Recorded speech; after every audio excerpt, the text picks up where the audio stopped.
So you want to start a new Warhammer army. What's the worst that could happen?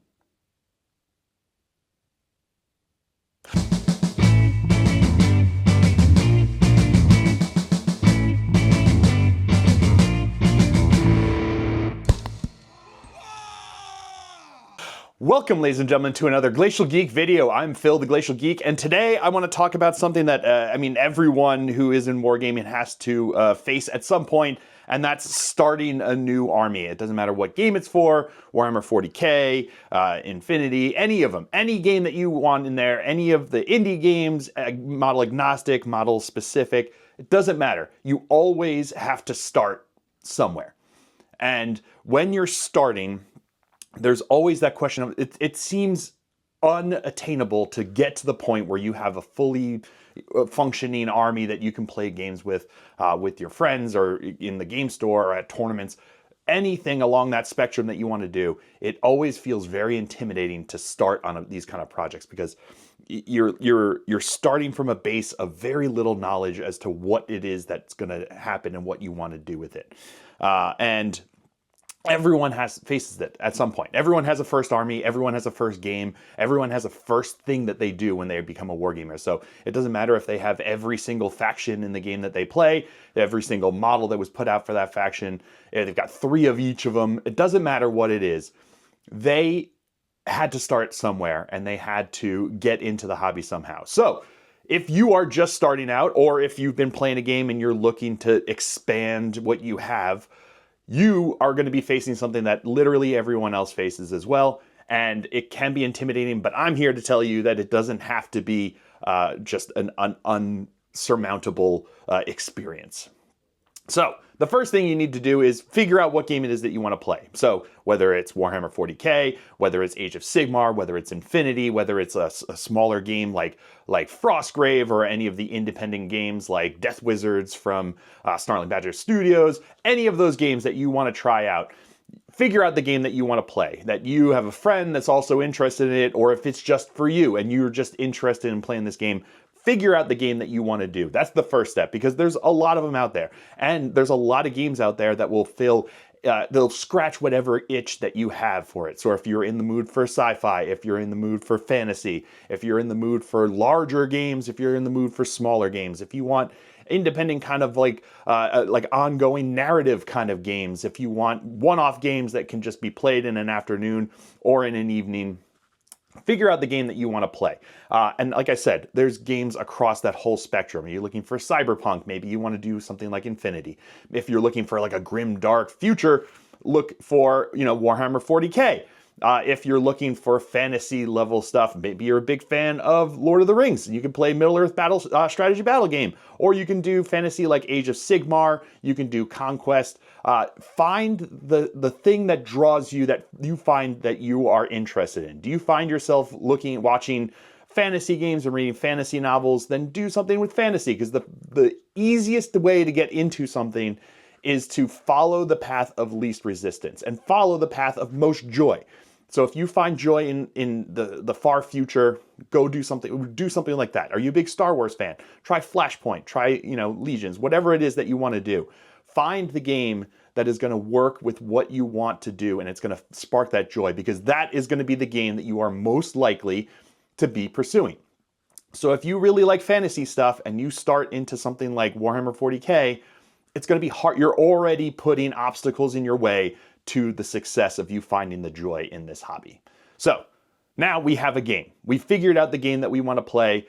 That's what we want to do. So now you have to figure out what faction you want to do. So take the time to explore all of the different factions that are available to you in that game. So if you're in Warhammer 40k, do you like Space Marines? Do you like Imperial Guard? Do you like Orcs? Do you like Tyranids? Find the faction that sparks that joy inside of you, because if you are happy with the army, if you are happy with what it looks like and the lore behind it and kind of the concept of how it goes about, you are more likely to keep pursuing it. So just because everyone else says that this is the greatest army that you should be playing for this game, they do so well, all the models do great things, If it doesn't spark joy, you are again putting obstacles between you and eventual success in this hobby. Don't listen to what other people say you should be doing. Listen to what other people say these factions are like. What do they say the aesthetic is? You can see that for yourself in the models that are available. Find out how the armies play. Is it a horde army? Is it a very elite army? Do you want to go out there with a whole bunch of models on the table and that like sparks the joy, like visions of just like tons and tons of models moving up the table? Or are you like, gets a little overwhelming. I need to keep the model count down because that's what I want. That's what I find the joy in, is just keeping the model count down, playing the smaller kind of army there and play with it. So you can still play a bigger game, a bigger army, like a bigger game like Warhammer 40K, but you just would take like an elite army, like a Custodes or an Imperial Knights or something like that, where the model count is lower, so you have less in the game to keep track of, and it can spark that joy. You can also go to the horde level. You can go to an Orcs or an Astra Militarum, or you can go to any of the other factions that have like tons of bodies on the table. And if that sparks joy, just like moving just masses and masses of models up the table sparks that joy, find the army that plays that way. Once you figure out the faction that you want to do, the aesthetic matches what you like, the gameplay matches what you find yourself being drawn to, now we can start to build into that army. So for something like Warhammer 40K, the next step is to figure out a basis for a list that you want to be playing. You know, you can get advice from other people. You don't have to just take every list that's out there and just copy it bit for bit. But take some advice on what works well, what can play well, what can do things for you. It doesn't have to win a tournament, but you don't want to suddenly find yourself not playing with all of these things that you're going to be buying.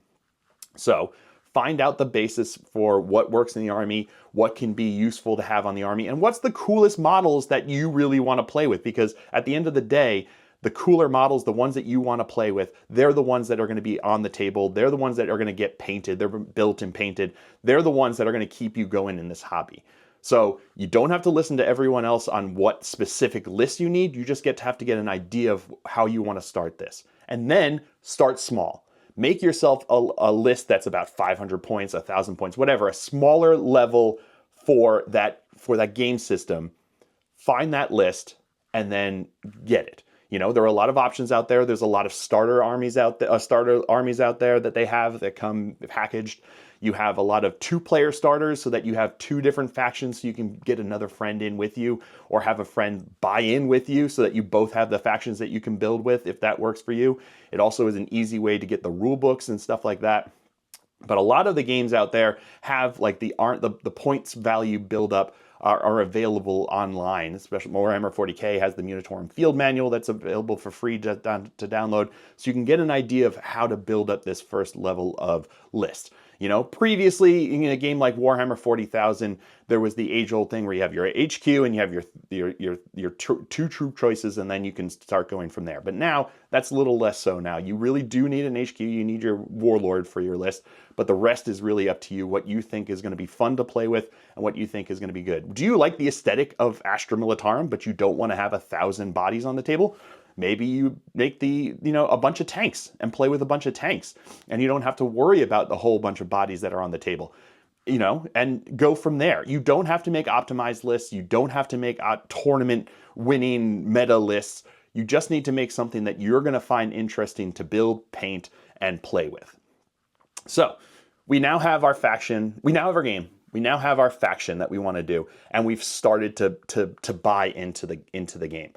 Now comes the grunt work of getting yourself into this, because you need to learn how to build and paint and play with this army. So that's going to take some work. You need to learn how to build it. There are plenty of tutorials out there. There are tutorials on my channel on how to, that I've gotten around with building models and painting models. Learn just the basics and start slow. Don't build your entire 2,000 point army and then have it sitting on your desk just like intimidating at you with its gray plasticness. Start with one kit, build that one kit, and then paint that one kit. Now you're getting a sense for what is going into the hobby. You're getting a sense for what you need to do, and start with a simpler unit. Start with like a troop choice, something that's going to be less complex than like a major giant centerpiece model. Start with something small so that you can get yourself into how it is that you build and paint this. And this actually goes with both ways, whether this is a brand new hobby for you or if you're just starting a new army within a game that you've already played. You need to know how it's going to go. So if you've been a Space Marine player for years and suddenly you want to try orcs, don't go in there and just like get Gazgul Thraka right off the bat. Build a couple boys and figure out what it's like to build and paint boys and understand that that's what the process is going to be like. And once you get your feet wet with that and you understand the process, you understand what it's going to take, you can now also get a better understanding of what it's going to take to build an even bigger army, to build a bigger force, and how you're going to progress within this faction, within this game. So you now have the basis of how to do this hobby. You've looked into the factions, you understand kind of the concept of the game, you've understood the concept of building, painting, and collecting this army. Now you can figure out what you want to do. Once you get some games under your belt, once you get some understanding of what's going on, you're going to be better suited to either take the advice that people are giving or build your own advice and figure your own opinions on what you want to do to pursue that next level.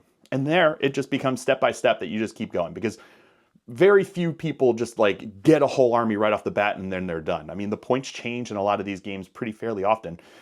To worry about balance, that you can't really go into it and buy 2,000 points and be like, I'm done. That's it. That's what's going to happen. You're going to have this like progression that you're going to keep building and painting stuff. And that's part of the hobby, is building, collecting, and painting. It's not just it's not just the game. And when you're going to get into this, that's what makes this hobby a bit different than like board gaming or something like, or video gaming, where it's like you kind of keep going along with it. And part of the building and collecting and painting of it is part of the hobby, and it gets you wanting to do more. So get a sense for it, take it step by step, and don't let yourself get overwhelmed by just like bombardments of ideas. Only search out the advice that you want and just let yourself focus on what it is that sparks that joy. Why did you want to become a wargamer? Why did you want to get into this hobby? Follow that lead. Follow that thing. Did you have like a really, really loved mechas and you saw someone that had a cool Battletech model and you're like, oh, that looks awesome? Follow that lead. Follow that heart and go along with those paths. And you will, if you follow it step by step, if you take your time and you don't let yourself get overwhelmed, that is how you will create a sustainable presence in this hobby for yourself. The second that you start putting expectations on yourself, the second that you start putting limitations on yourself, and the second that you start putting pressure on yourself with this hobby is the second it becomes less sustainable, less joyful, and less of what you should be doing. Because it's not meant to be a stressor, it's meant to be a stress release. It's meant to be a source of joy, it's meant to be a place that you can find happiness. And if it's not doing that for you, then it's not doing what it's supposed to do. And nothing else around there. Your win rate, what models you build and paint, what models you use, how many games you play, how many games you don't play. None of that, there's no shouldas, couldas in this game, in this hobby. There's only what you do and what you want to do. That's what matters. So follow your heart, trust in yourself, and take it step by step, and you will find yourself into this hobby that, I mean, has just grown exponentially for me, and I know it grows exponentially for a lot of other wargamers out there. And you're gonna find yourself being happy and being happier in this hobby if you don't go into it with too many expectations, you don't go into it with too many pressures, and you don't go into it with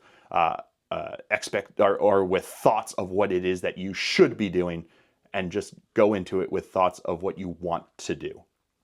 So that's my advice. I've gone through it myself when I started into Warhammer 40K. I go through it every time I pick up a new army and pick up a new game, and I always have to go through those same steps myself. Like, start to understand what's going on with this game, start to understand what it takes to build it up, and then take it step by step so that I find myself less overwhelmed and more desirous of continuing in with what they have there. So continue this conversation down below. Let me know your advice for new gamers. Let me know your advice for people looking to start a new faction within a game that they've already played. What did you do when you first got into this hobby? What made you click on this video? Are you starting up a new army? Are you starting up a new hobby? Are you starting up a new faction or a new game? Let's talk about it down below and keep that conversation going, because this community that we have going on here is great, and I love to hear your feedback. I love to hear what you guys have to say, and we have some great conversations that keep going down there in the comments. And the likes, comments, and subscribing, all of that helps this channel keep growing. And part of that growth is that, as you may know and saw at the beginning of my video, I'm a member of the Army Painters Factory team. And part of that, there's a lot of things that I have been able to do and have to me for that, and that's because of the community that we have here at the Glacial Geek. And it's because of you guys that I have the ability to be a part of this team. And I made sure that when I came onto the team that I was able to negotiate with them to get you guys a discount code to allow you to get supplies from the Army Painter at a discount. So if you put in the code FactoryGeek5 at the Army Painter, you will get 5% off of your orders. This discount will allow you to buy new paints, or that you want it if you're just starting into the hobby. It's a great way to get yourself started up there. Or if you're looking to try to do a new faction and you need new colors to start up that new faction, you can get your stuff in there at the Army Painter, and they've got a whole lot of plethora of stuff that you could possibly need to keep going in the hobby side of this hobby that we have. So I really am super thankful for everything that you guys do. And if you join my Patreon, there is a 10% code behind the paywall there, because the Army Painter wanted me to keep it behind there to as an extra thank you to the people that more directly support the channel by their support on Patreon. So if you want to join the Patreon, you can get a 10% off discount at the Army Painter. And honestly, the amount of money that you put into Patreon, you can make back with that extra 5% discount there easily on the Army Painter. So if you want to do that, there's a link down below as well for that. And we'd love to have you over there in the Patreon. So I hope you guys have all enjoyed this, found this interesting. I certainly have. I have been Phil, the Glacial Geek, as always. And until next time, stay safe and have fun.